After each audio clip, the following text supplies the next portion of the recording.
Welcome, everybody. Thank you so much for being here tonight. I'm Rabbi Sarah Berman, and I am a rabbi and director of adult education here at Central Synagogue. I am delighted to welcome you all to our pavilion this evening, and welcome to everybody who's joining us on the Zoom and on Facebook Live. This is a program that I dreamed about having, in fact. This is the kind of program that I became an educator in order to offer to folks. The book that we're going to be hearing about this evening, The Jewish American Paradox, is a text that I have used as a reference point and as a touchstone for the last several years. And as it has been partially rewritten and reissued this year, it is our honor and our pleasure to welcome its author, Robert "Bob" Mnookin, to Central Synagogue this evening. So Bob, I'm going to share a short bio instead of the longer bio, because your accolades could go on and on. Robert Mnookin is the Samuel Williston Professor of Law at Harvard Law School, and he's the director of the Harvard Negotiation Research Project. He has served as chair of Harvard's program on negotiation and as a board officer of Harvard's Hillel Foundation. He's a leading scholar in the field of conflict resolution. He's the author of 9 books, including The Jewish American Paradox, which everybody here in the room this evening is receiving a copy of. If you are watching from home, I encourage you to purchase your own, if you haven't already. So we have so much to talk about together tonight. I'm hoping to ask you some questions that will let you teach us, take us on a journey, help us think about our Jewish identities and this country and how it has shaped our Judaism and how our Judaism shapes our Americanness as we chat tonight. So I am going to start with the first and most obvious question. What is the Jewish American paradox? All right, so we'll get you your microphone. There we go. Thank you. First, what a pleasure to be here. Central Synagogue, of course, is one of the iconic Jewish places in America. And indeed, for those of you who have not seen the sanctuary, it is something to behold. And Dale and I remember, when there was that terrible fire and it was rebuilt, but what a magnificent structure. And of course, it has such an interesting history too.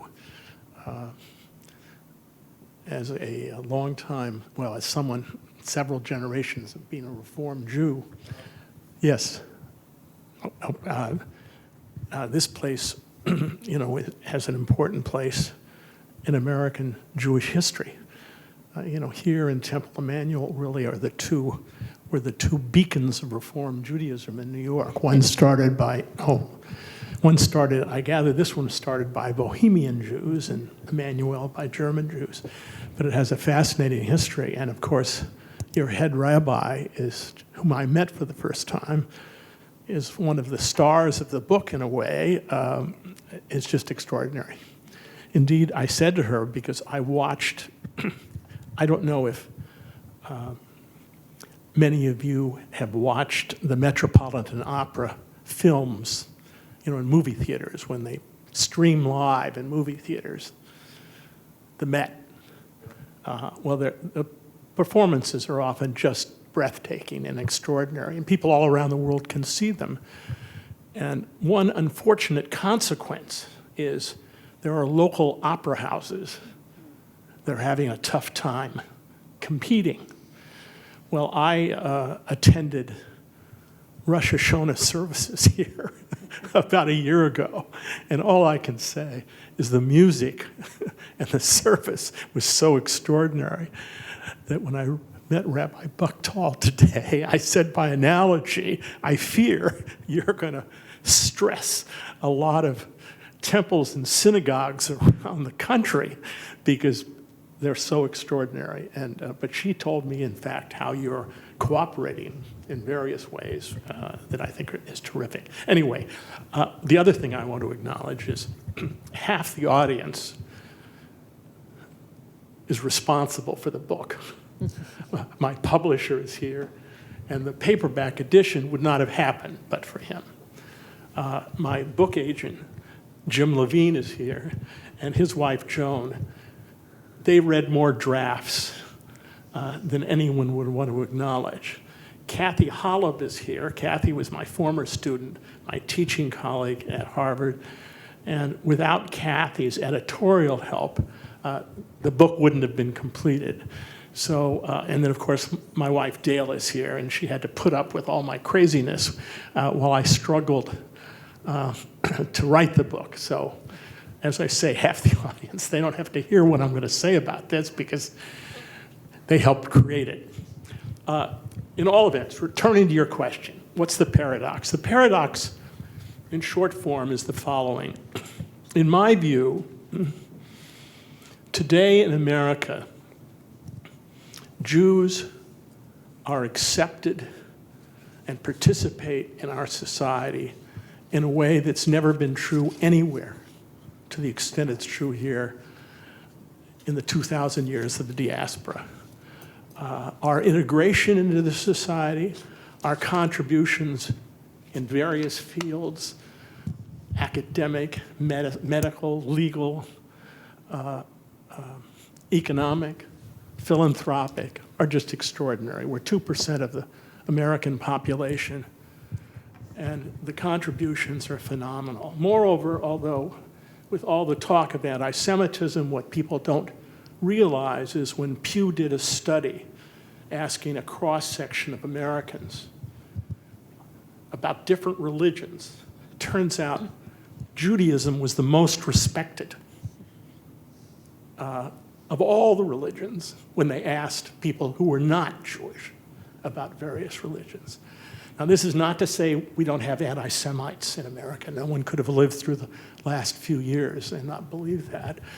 But the paradox is, notwithstanding this extraordinary range of achievements and our acceptance, I think there is fairly widespread concern that the American Jewish community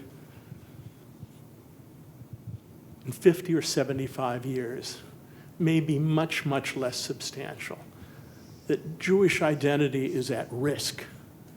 And I think that that is felt to be so because of various challenges I identify in the book.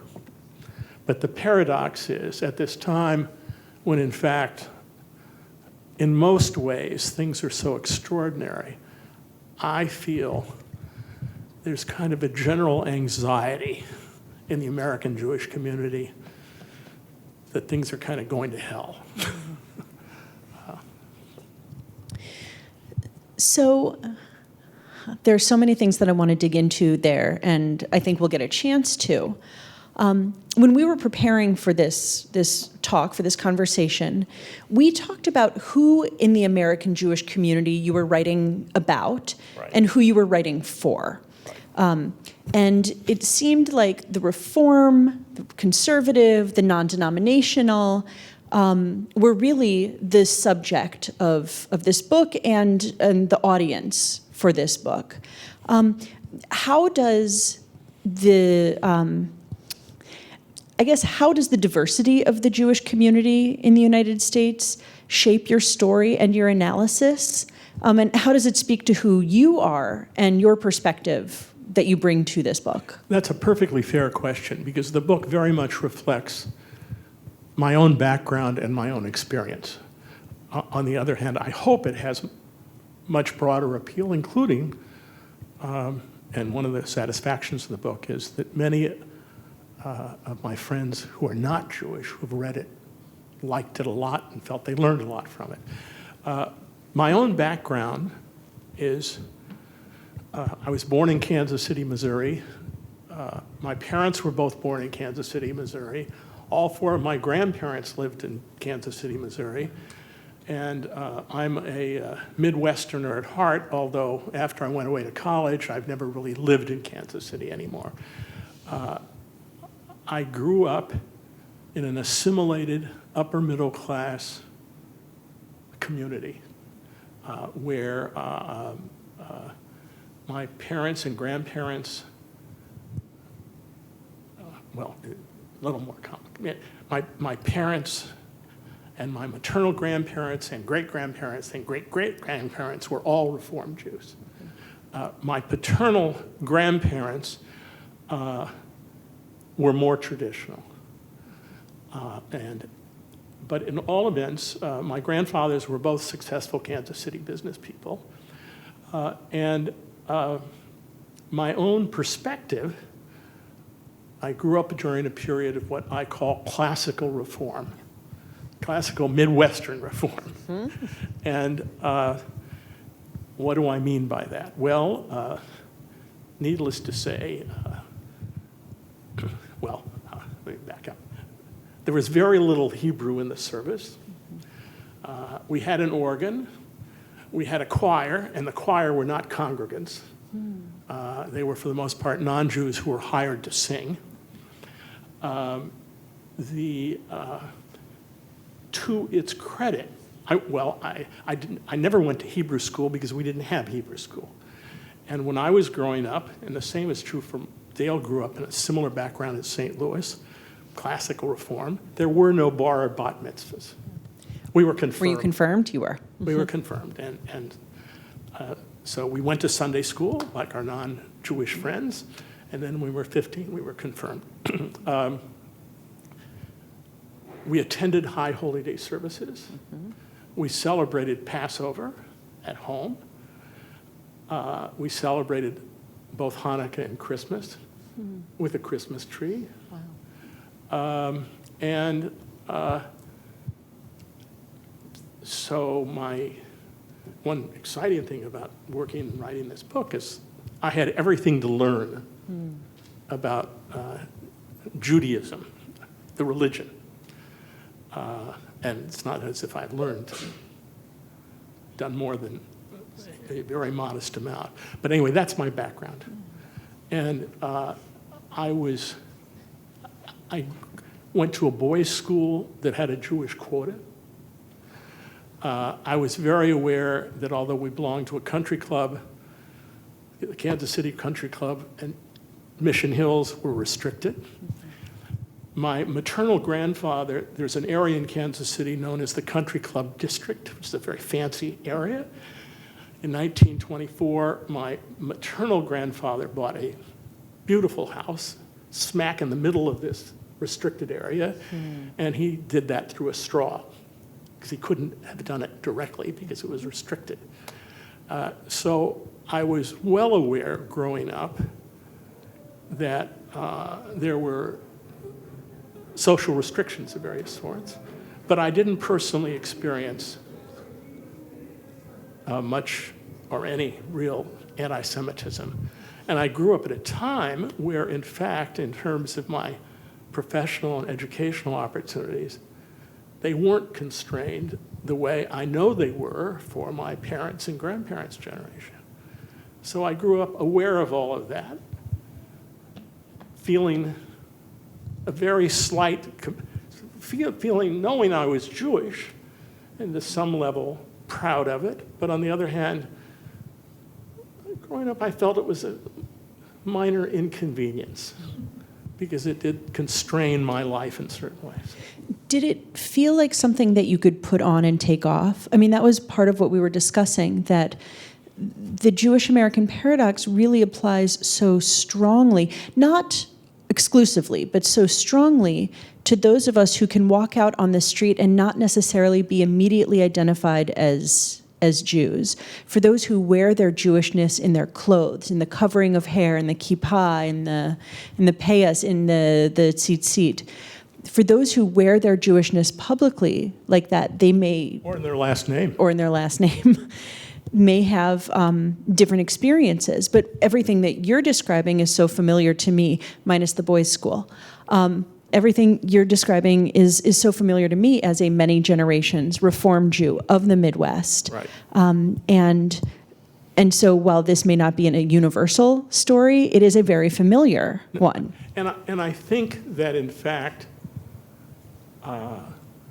for American Jews familiar in some ways with this kind of world I think the book strikes a certain tone. On the other hand, there are many parts of the book that are much broader than that. And in fact, as you know, very early in the book, I tell a story about how the seeds of the book were in some ways planted when I was on a sabbatical in Oxford, England, with Dale and our kids. And our kids were enrolled in an English school. And the first week, Jennifer came home and reported that she was 11, that RE had begun religious education. And the first thing that Miss Kay, the headmistress, had done had asked how many of the kids in the classroom were Anglican, and most of them, of course, were. Then she asked for any Presbyterians, Catholics, et cetera, and finally she said, is there anyone here not of the Christian faith? And we said to Jennifer, well, what'd you do? And Jennifer said, I raised my hand. And Miss Kay said, and what are you, my dear? And she said, I'm Jewish. And Miss Kay said, oh, how interesting. And she asked, we're going to be reading portions of the Old Testament as well as the New Testament in this class. Will your parents object? And Jennifer said that my parents let me read anything I want. And Dale and I said to Jennifer, you responded very well. I said to her, how did this make you feel? And she looked at us and said, when are we going to become Jewish? And I remember responding somewhat defensively, become Jewish. Jennifer, your mother and I have always identified ourselves as Jews, but implicit in her challenge is in many ways what this book is about. And that is, historically, you didn't become Jewish, you just were Jewish, primarily through descent. And you were Jewish whether you wanted to be or not. And the argument of the book is, in fact, in America, the question should be, will you choose to be Jewish or not?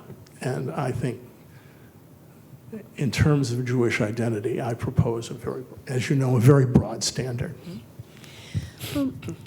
As a rabbi, we often talk about, colleagues, classmates. The term that we use for those who convert to Judaism is Jews by choice. But really, that is exactly what you're saying in this book, that we are all, if we are Jewish, we are all Jews by choice at this point, really, because we have so many other options Absolutely. Out there. How does that play into that sense that being Jewish is now a choice as opposed to an obligation? How does that play into your thoughts on how mainstream America has accepted mainstream Jews, that kind of growing acceptance that you referenced in the Pew report, that kind of stunning progress? What does one have to do with the other? Well, I think that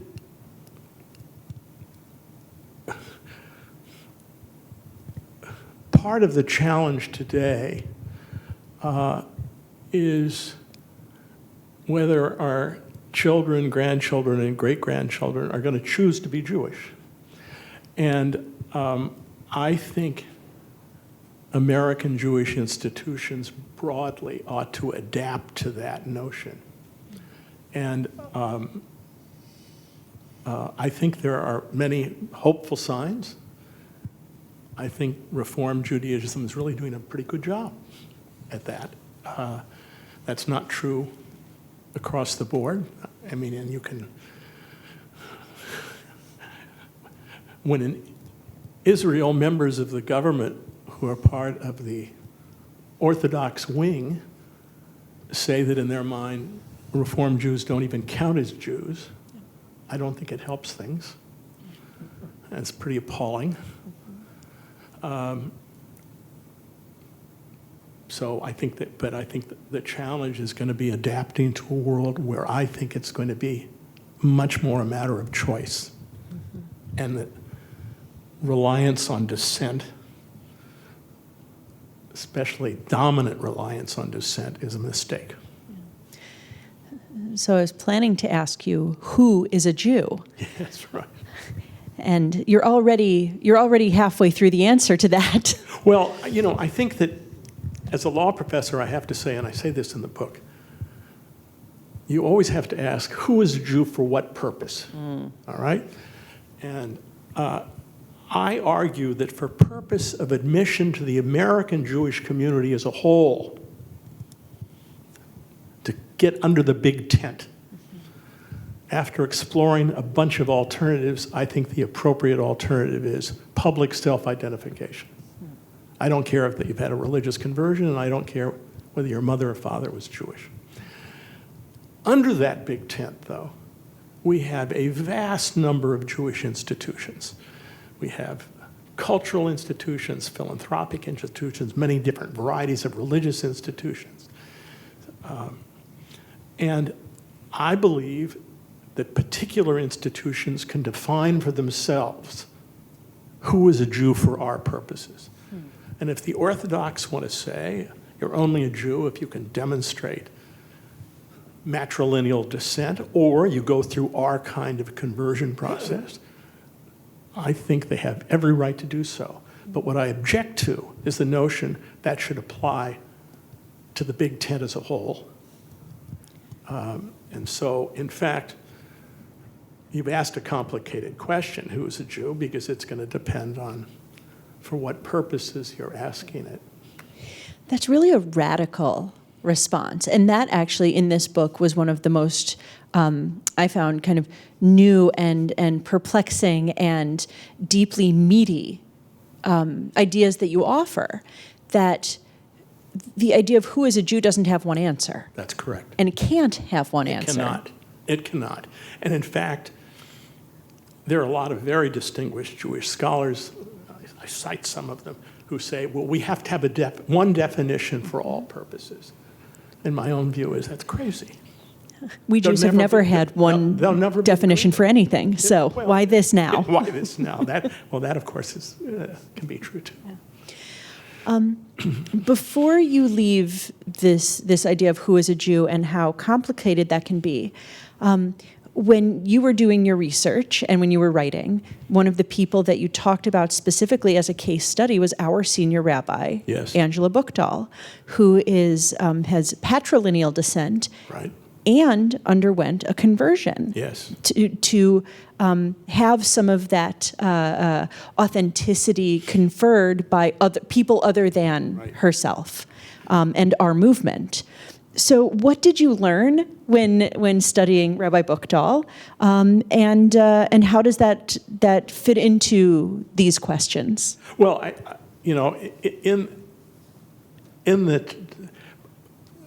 in a chapter about the matrilineal standard, I make a lot of different arguments. One argument, of course, is that you do not find it in the Torah, you do not find it in the Old Testament. The standard was created about 200 of the Common Era rabbinically. And so I think that's always been a little bit awkward for the Orthodox rabbinate, who want to sort of say it came with the Ten Commandments or something. It didn't. Sinai, from Sinai. Yeah. The patriarchs, many of them, had spouses who were not Jewish, and there's no talk of conversion, but their descendants were certainly members of the tribe. More fundamentally, though, I think the terrible thing about the matrilineal standard is that it's both under-inclusive and over-inclusive. Now, that's sort of somewhat legal jargon, but I think everybody kind of gets a sense of what it means. It's under-inclusive because the notion that someone like Rabbi Buchdahl, who was studying religion at Yale, had been raised as a Jew, as a Reformed Jew, I think on the West Coast. Mm-hmm. Yep. Tacoma, in Washington. A Jewish household, mm-hmm, where her mother had not converted, and was becoming increasingly committed to Judaism, and of course ultimately became a cantor and then probably the most prominent Reform rabbi in America today. that she wouldn't qualify under the matrilineal standard, I find just Egregious? shocking. Yeah. And in fact, we talked briefly. We didn't get to talk long enough. I said to her, that I had ultimately discovered that she had undergone a conversion. And we talked about it, and I think she described it as the reasons you gave. Yeah. Part of me wishes she just hadn't, but on the other hand, and of course the kind of conversion, well, she had a pretty formal conversion. Absolutely. I'd say it was was it an Orthodox conversion? Yeah. That's my understanding. Yeah, no, well, Yeah. But it wasn't because she felt she wasn't Jewish enough. There was something about the world saying there is one definition of who a Jew is. And of course, part of the tricky aspect of identity is that it both has a subjective and external aspect to it. Part of one's identity often is as a member of a group. And there often can be questions of, you can think of yourself as a member of the group, but the group may not think of you as a member, and there can be that tension. I acknowledge that. And I certainly acknowledge that under my big tent standard, there'll be Jewish institutions under the tent that won't accept people that I would consider Jews as Jews. That's so interesting. It means opening up a conversation as opposed to closing a book with a decision. Yes, I think that's right. Well, and of course the counterpoint to Rabbi Bechtel was Madeleine Albright, because I discuss her case at length too. And she, of course, was someone, all four grandparents were Jewish. Her parents converted to Catholicism when she was young. I think she was 4 or 5. And she was raised,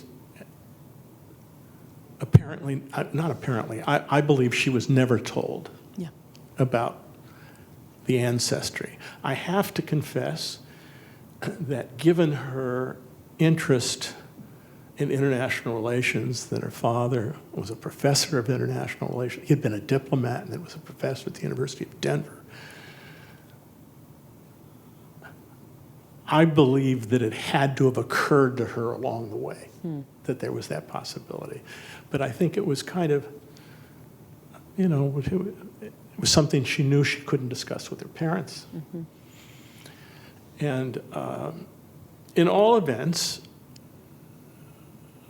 I think it quite okay if she didn't want to think of herself as being Jewish, notwithstanding the heritage. And of course, she's written since it all came out, and indeed, she has a grandchild who I think was bar bat mitzvahed. I mean, and I think she's a very admirable person. But I mean, what it posed for me is, why should others be able to impose on her a religious identity that meant nothing to her, and she hadn't been raised with? The other part of that then, the Madeleine Albright question and the Rabbi Bechtel question, is choice. Yes. It's exactly. choosing your identity based on what you inherit, who you are, what you believe, what you value. What you want to become. Yeah. Exactly. Right. Well, and the other thing that I feel very deeply about, which I suspect most people here share, is I'm not an identity essentialist. Part of what I find appalling about our current age is there is a tendency for people to want to think you're primarily one thing. That if someone's gay, that's the primary aspect of their identity, or if they're trans, or and I think we all, or if you're a woman or you're a Jew, I think we all have many strands to our identity. I should have asked everybody to mute their devices. Including me. That was my pill alarm, but I'm going to take them later. But I really object to kind of identity essentialism that want to make people one thing. I think that we're all many things. And if you ask people, who are you, what the strands are of your identity, we all probably enumerate different things. And at different times of our lives, those strands take on different meanings. And I think, so, Well, anyway, and essentialism is perhaps an antonym to intersectionality, which is such a buzzword of this current moment. This is another thing that we talked about in our conversation before this event. You work on a college campus. So intersectionality is a part of your vernacular. It's a part of your day-to-day world. So where do you see Jews fitting or not fitting in the intersectional conversations that you're observing, overhearing, I suppose? I think a difficult aspect of contemporary campus life for many young Jews, particularly of those who consider themselves progressives, is that because campus organizations, many of them, you'll forgive me, but are identity essentialists. You know, there are...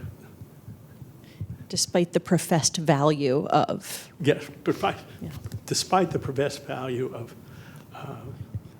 accommodation and acceptance, et cetera, there are a lot of focused identity groups. And these groups are often forming coalitions. And I think what is painful for many young Jewish progressives, many young progressives who are Jews, is that sometimes these coalitions, because of Israel, want to exclude the Jewish organizations and Jewish people from them. And I think this is very painful for many of them because they share, these young Jewish progressives share many of the other values.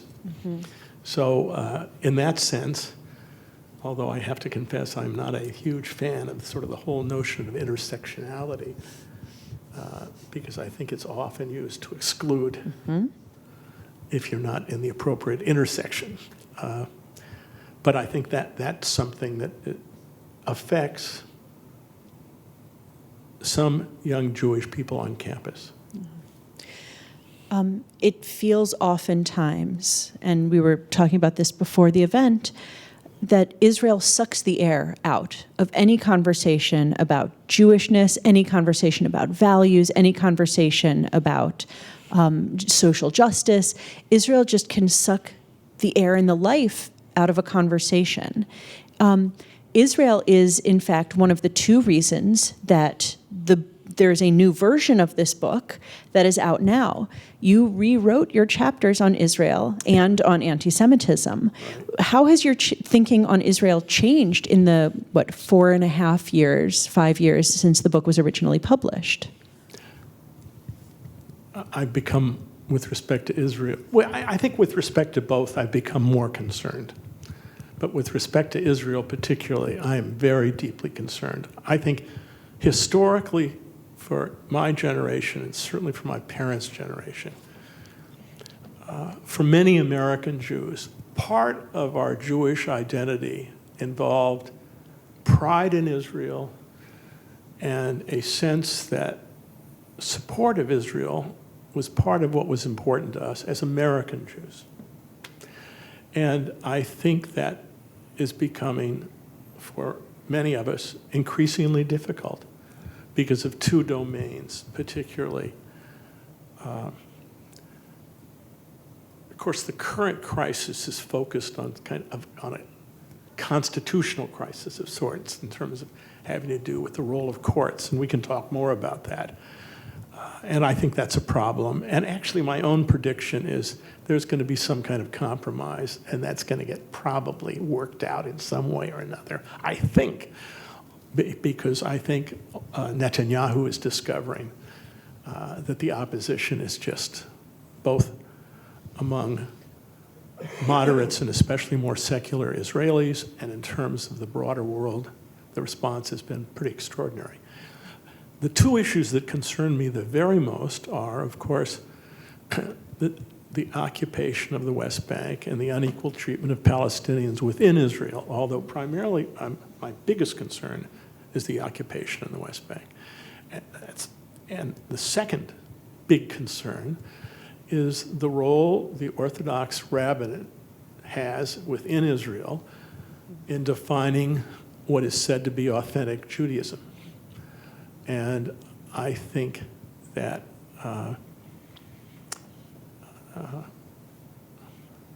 I don't see much progress on either of those issues. I think progress is maybe the opposite direction. No, I think the median Israeli voter, well, maybe this is, maybe we're going to see a change, but the median Israeli voter is obviously unwilling to accept any risks to try to make progress with respect to the Palestinian issue. And I guess I'm someone who thinks that although a two-state resolution is becoming less possible because of the continued expansion of settlements, I think it's still possible, although it's certainly becoming less probable. But I think that is, in fact, the only way Israel can remain both Jewish and democratic. Jewish in the sense that at least its state symbols remain Jewish and a majority of its citizens are Jewish, and democratic in the sense that Palestinians really have full rights.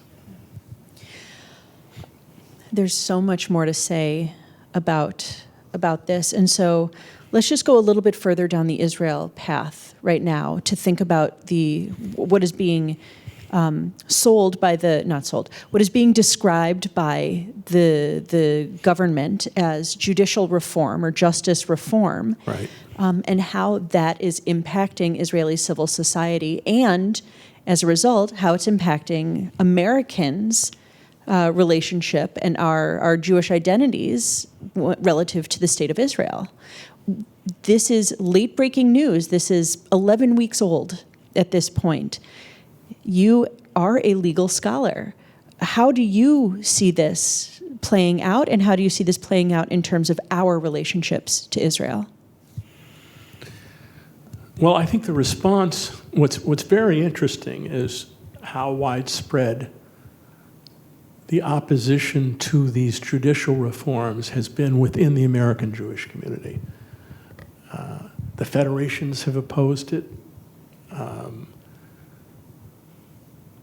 think AIPAC hasn't opposed it, but it's sort of ambivalent.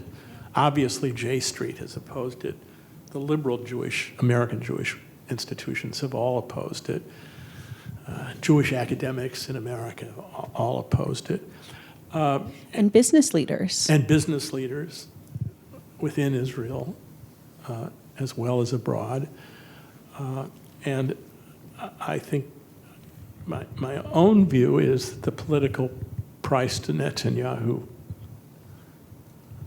I think it's going to prove to be too high. And Herzog has proposed now a compromise, which there are two elements that are at risk. One is the appointment process of justices, which in Israel, it's a complicated argument. Both strands are complicated arguments, which the American press hasn't really dealt with, I think, in an entirely sophisticated way. One aspect is the appointment process, where in Israel, the appointment process of justices is not directly political, and it's more professional and elite. There's an elite committee that ends up proposing people. Well, those proposing the change say, look at the United States. How are justices to the Supreme Court picked? They're picked by a president, and then they're confirmed by the Senate. It's a very political, we know how political the process is. We really do. Right? Mm-hmm. And so the claim of the Israeli right is we just want to make it more like you do it in the United States. Okay? Now, the second issue has to do whether the Supreme Court can invalidate Knesset legislation, finally, where the Knesset can't reassert itself. And of course, in the United States, we have a written constitution. And since John Marshall in the early 19th century, judicial supremacy has meant that the Supreme Court can have the last word on whether something is constitutional or not. And in Israel, there is no written constitution. And so the court had to kind of create a little bit out of whole cloth its capacity in certain limited instances to declare legislation as violating fundamental rights, because there is no document identifying fundamental rights in Israel. So that question, too, is kind of complicated, because although in Israel there had been progressive groups for some time, and I certainly supported this, trying to write a written constitution, they were never able to succeed. So those are the two issues. And what Netanyahu certainly wants to do is change the status quo. And I, of course, oppose the status quo change he wants, because it goes in the wrong political direction from my point of view. That's from your perspective. How do you see this affecting our relationship to Israel and therefore our Jewish identities? Well, see, I think that with respect to both these judicial issues and with respect to the treatment of Palestinians and with respect to the issue of religious tolerance within Israel, all of those things are quite inconsistent with values that a majority of American Jews feel are part of not only our American values, but our Jewish values. I mean, I think many American Jews feel that equal treatment is an expression of a Jewish value, non-discriminatory treatment, et cetera. So I think in all these ways, that tension, I think, is very substantial. And I think that's one of the challenges. I gather, I mean, my own feeling is, for the rabbinate, I bet there's nothing more difficult than giving a sermon on Israel.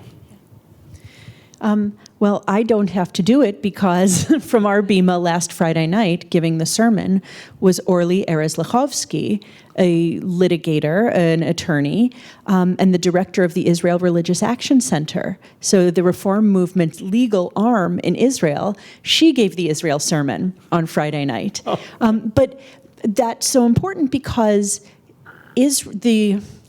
I think that what American Jews are really realizing in my generation and younger is different from what my parents understood, certainly, which was that they understood that we support Israel because Israel is the rebirth of the Jewish dream.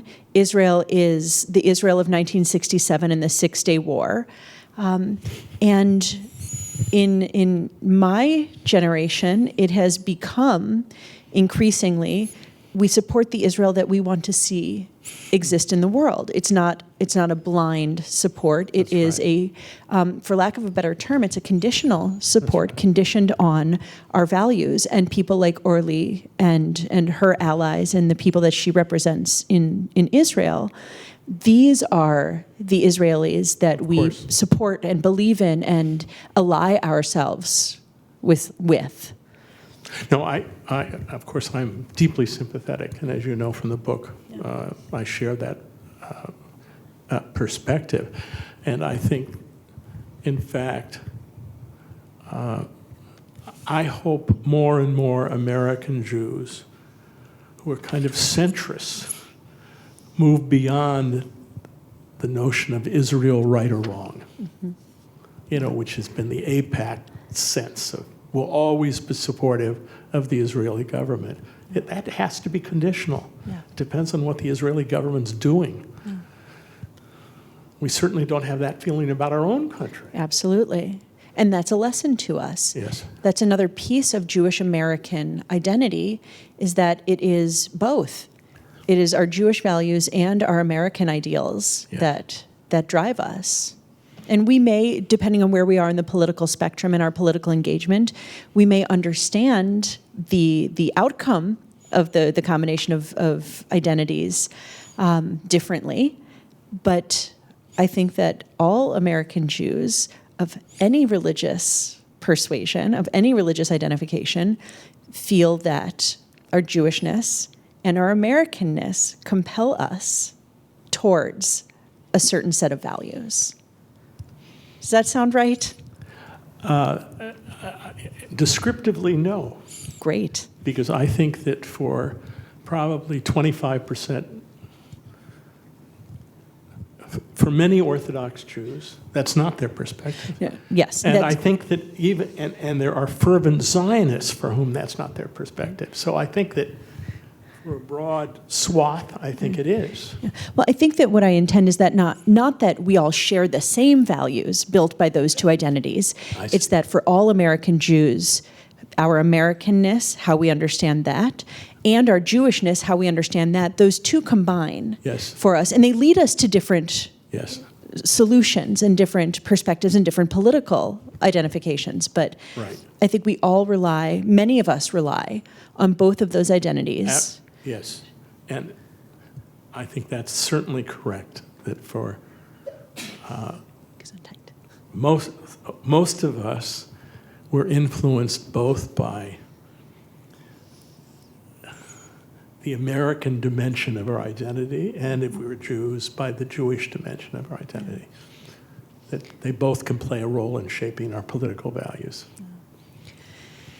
You said towards the beginning of this talk that in a number of years, in a generation or so, Jewishness or Jews, that perhaps Jewishness will be less substantial.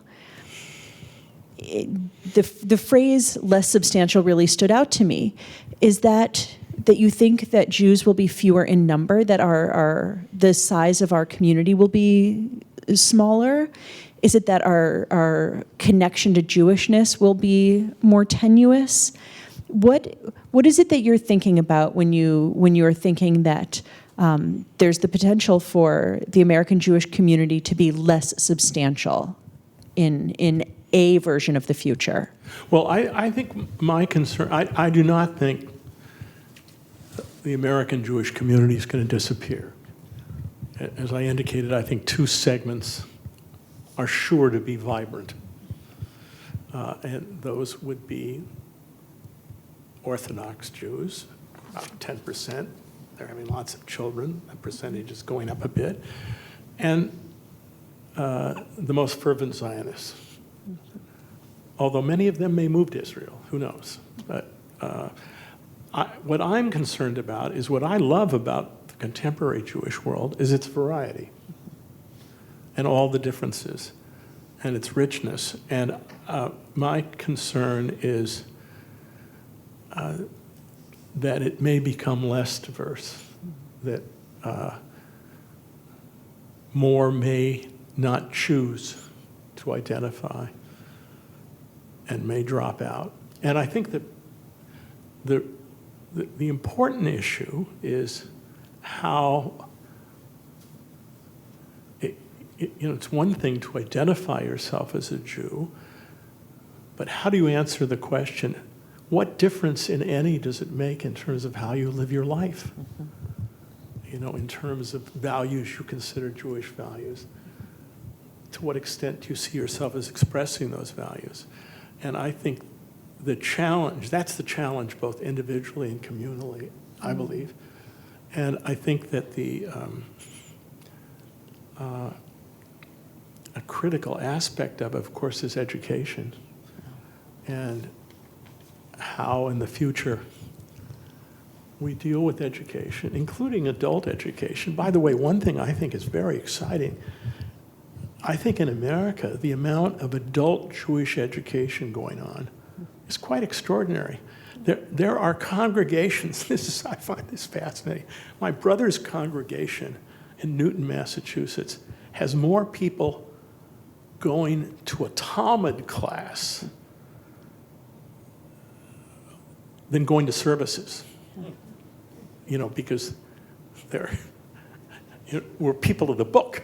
And a lot of Jews like studying things, you know, and they find that enriching. I find that very interesting, in some ways quite promising. Yeah. Well, I don't know that our numbers are greater for education Well, your than music for here is so- the music is extraordinary, but I do know that we offer numerically more opportunities to engage through learning than through prayer. Even in Central Synagogue congregation, where prayer and music are central to our identity. Right. That there seems to be this hunger among Jewish adults to learn more about what it means to be a Jewish adult. And that is, it's encouraging. That's fantastic. Yeah. No, I think that's very encouraging. And I think, my sense is it's true not just here, but in many places around the country, which is great. Yeah. And that, of course, part of what you're devoting yourself to. Absolutely it is. I mean, it's the biggest part of my job. But let's talk a little bit more about the role of education in Jewish identity. You taught a seminar through Harvard Law School about Jewish identity. Yes. Who showed up for it? What did they learn? And what did you learn? I'll tell you, if you want to sort of know the ridiculous privilege of tenure at a major American university, you only have to know that I was able to, as part of my teaching load for which Harvard paid me, I was able to, when I was writing the book, give a seminar on American Jewish identity. And it was actually such fun. And we, of course, had about a third of the group of 24 were non-Jews. And the others absolutely were the full spectrum.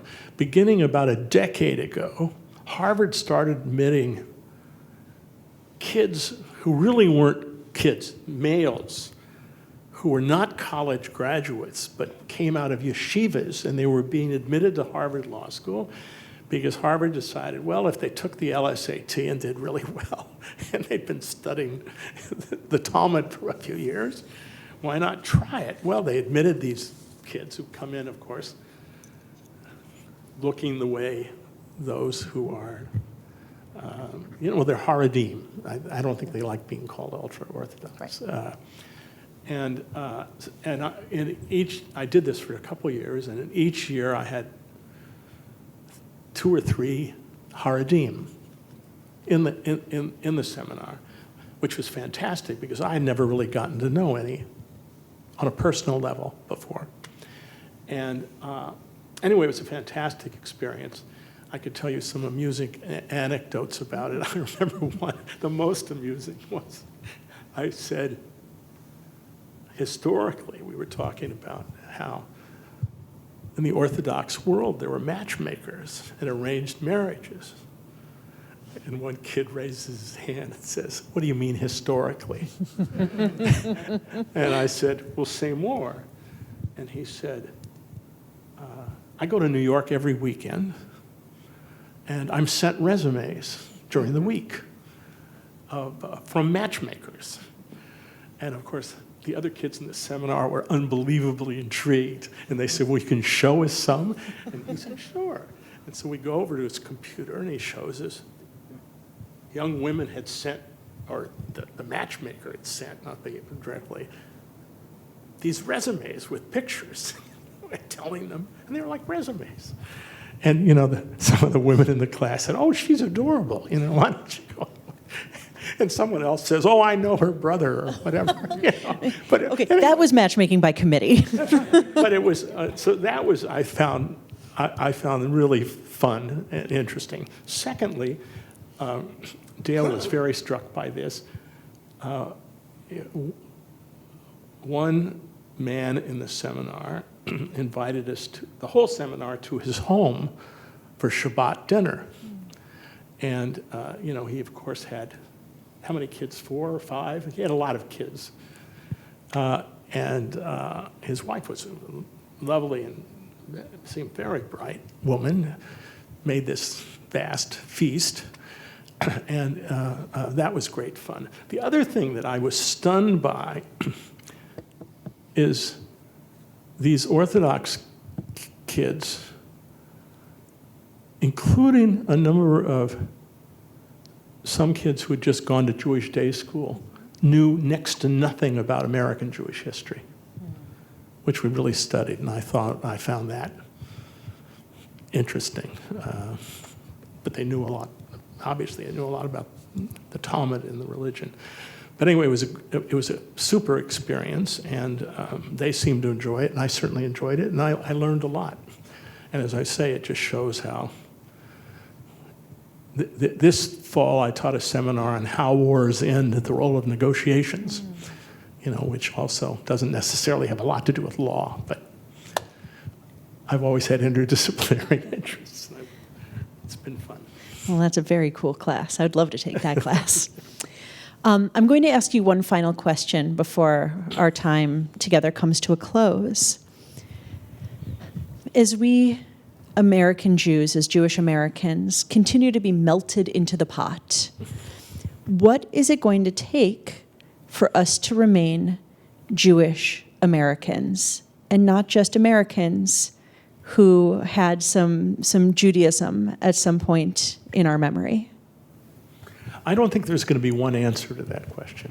I mean, I think different people are going to do it in different ways and define for themselves how they're going to do it.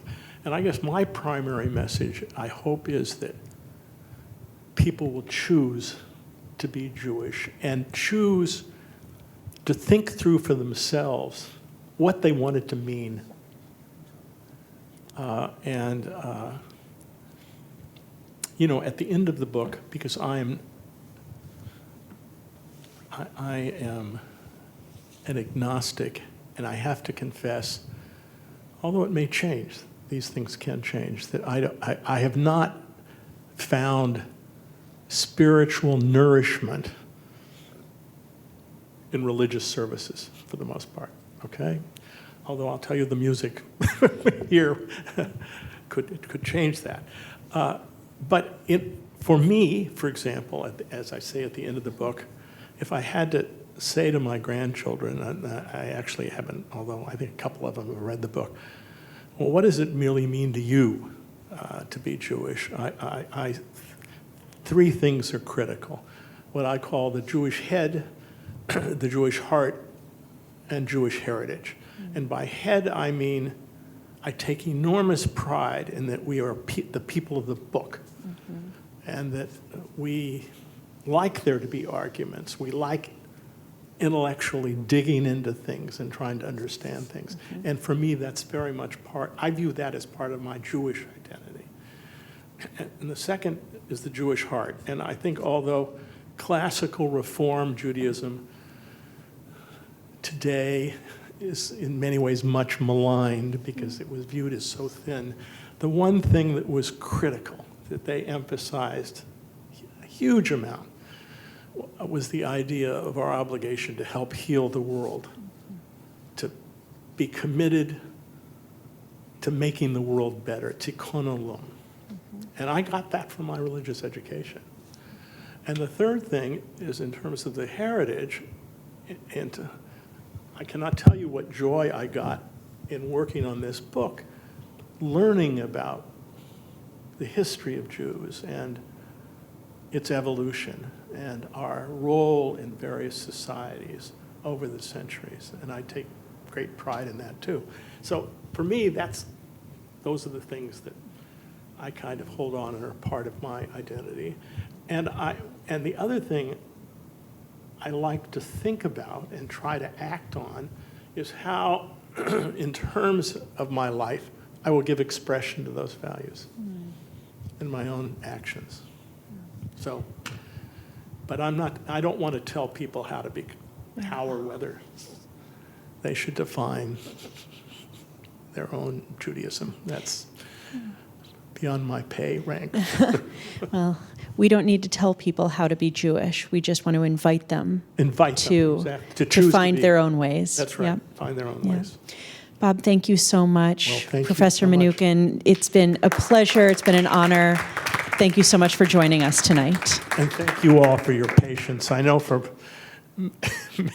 many of you have already had to spend hours with me helping me work out what, at the end of the book, I confess, one of my professors who was a psychoanalyst, when I told him this was the hardest book I ever wrote, he said, "Of course it's the hardest book you ever wrote. You were trying to work out your Jewish mishigas." Thank you so much. Have a good night, everybody.